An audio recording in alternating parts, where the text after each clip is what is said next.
Welcome back to the Ragu Guru. Today I'm going to make a birthday cake for my dad who turns 95 today. Okay, but who cares? What kind of cake is it? Another birthday cake's come up. This time it's going to be a chocolate cake. Here's all the stuff. Let's add it. Okay, the first 2 cups of flour we're getting set while we do the chocolate, which is going to be like 3/4 of a cup of cocoa. And then 10x sugar, another cup of that.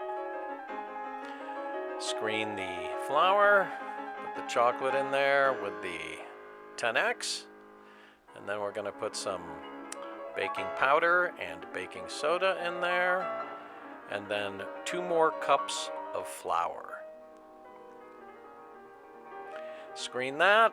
And then, of course, sugar. That's going to be a 1/4 cup of sugar. And we are going to thoroughly mix that. All right, now for the wet stuff. I got 6 egg yolks and 2 whole eggs, some Chambord, cream, maple syrup. Whip that up good. And then, of course, 2 sticks of butter. Break that in so that it's, still chunky.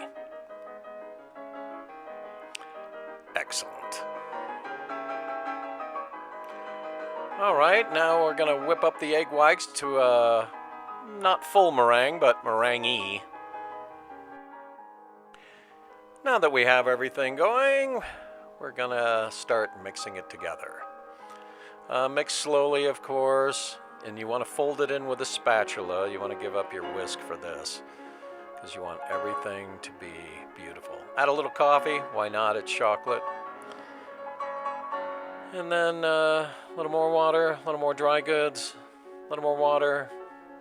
You'll find the texture the way you like it. Cake and muffins, it's a different texture. All right, now we're going to add the egg whites in slowly. And you don't want to fully mix them in, you know how that is. And then we got our 13x9 pan ready with sunflower oil and white cornmeal. Makes a nice crust. Pour it in, get it ready for the oven, 325 for 1 hour, then turn it off and let it cool in the oven. Simplest frosting in the world, raspberries, Chambord, cream cheese. That's it. It is so nice in flavor and easy as pie to make. Okay, ganache, you know me, ganache. 10x, cocoa, cream de tartar, coffee, cream, and get it the way you like it. Okay, cake has been thoroughly cooled down. We're gonna cut the edges off and then cut it in half. Look at that beauty. Wow. Smells wonderful. And then, of course, we're going to cut the base off of it.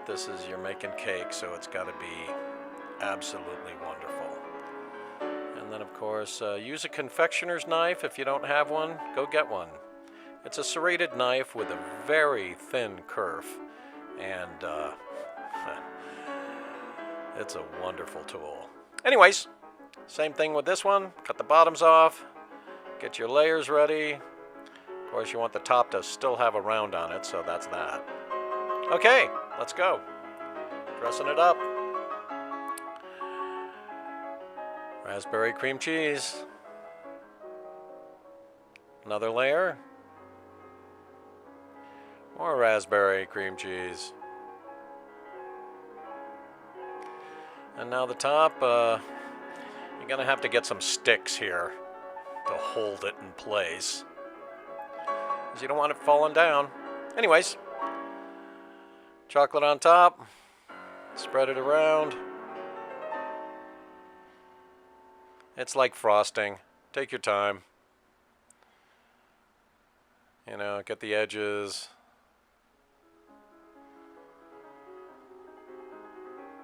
Looking good. And it's, frosting, so. And I'm trying to do this without getting too much, splorping around. Anywho, Now clean up the bottom and get it ready to dress with your whipped cream. And some nice little snippets on top. And then grab your Falcos and cut the wood off the top. All right.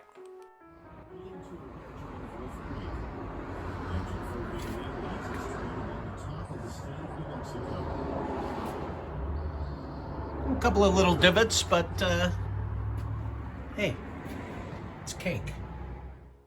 Independent, clever, and confident, Aquarians are truly the best of the signs. Happy birthday, Dad. Thanks for watching. We'll see you next time.